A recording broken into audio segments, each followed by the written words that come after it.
Okay, so I decided to do a video or several videos for the test review. So this first one, if you can see, you've got two equations there. Y equals negative 1/4 x plus 1. The next one is not in slope-intercept form. It's 2x plus y equals -6. And then we need to graph so that we can solve this. So remember, when you're graphing systems, you're looking for where they cross. So this first one, we're able to identify m is negative 1/4, and b is the plus 1, which is just 1. And remember, m is your slope, rise over run. So that means your rise is 1, your run is 4, and it's a negative. So that's going to be a negatively sloped line. And then b is where your line crosses the y-axis. So we're going to graph those. So I'm going to go to 1 on the y-axis. That's my y-intercept, and then I'm going to do my slope. So I'm going to rise 1, and I'm going to run 4 to the left. 1, 2, 3, 4. And you could do a fall 1, run to the right, either way. And that way you've got a line there through those points. So I'm going to draw it all the way across my graph. Okay, so my next one, like I said, it was not in slope-intercept form, so I need to put it in slope-intercept form. And I'm going to do that by subtracting my 2x. So now it's going to be y equals negative 2x minus 6. I almost put plus 6. So minus 6. So now my slope on this one is negative 2/1 with the negative slope, and b is -6.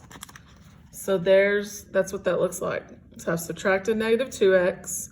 So now my equation is y equals negative 2x minus 6, and then my slope is negative 2/1. My y-intercept is -6. So I'm going to graph my y-intercept at -6. Now I'm going to do my slope of up to left 1 because it's a negative slope. Down to right 1.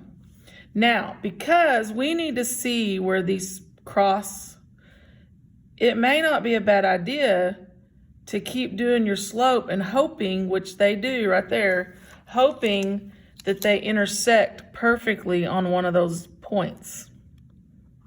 So all I did to make all those points is I just kept doing my slope, rise 2, run 1, and then I eventually connected to that point. So if we need the solution to this, we would find the ordered pair of that point. So the ordered pair is -4 up 2.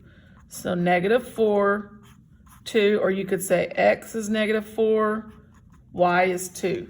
So that's how you solve a system with graphing.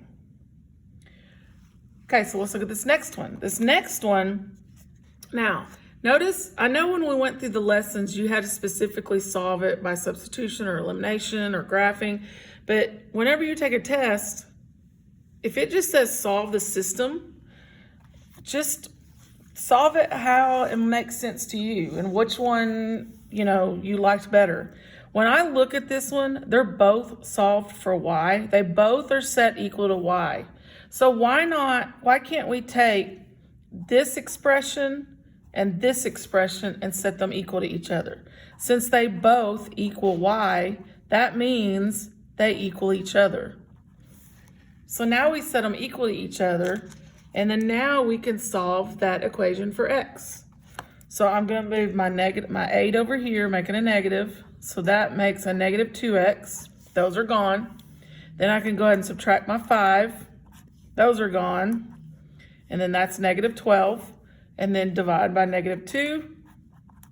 So this one, x is 6, but we don't know y. Well, both of these equations were solved for y, so just take one of them. It doesn't matter which one.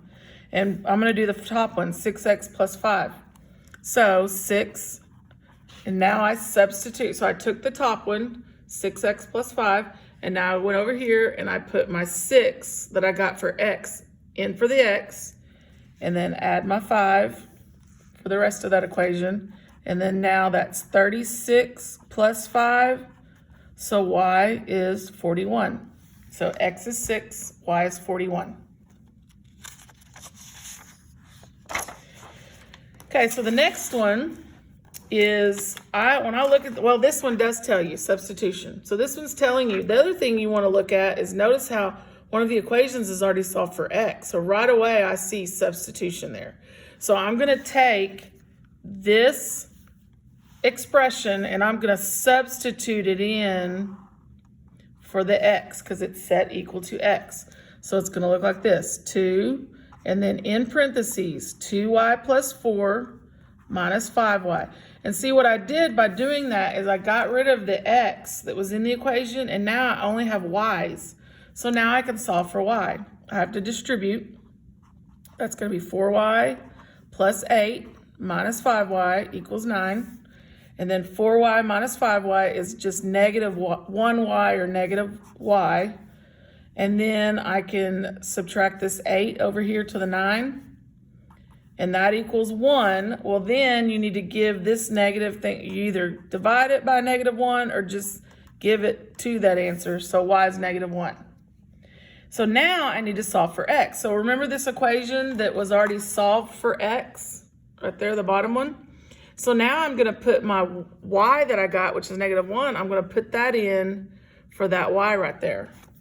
So it'll be x equals 2 times negative 1 plus 4 is that equation. So 2 times negative 1, negative 2 plus 4, x equals 2. So x equals 2, y equals negative 1.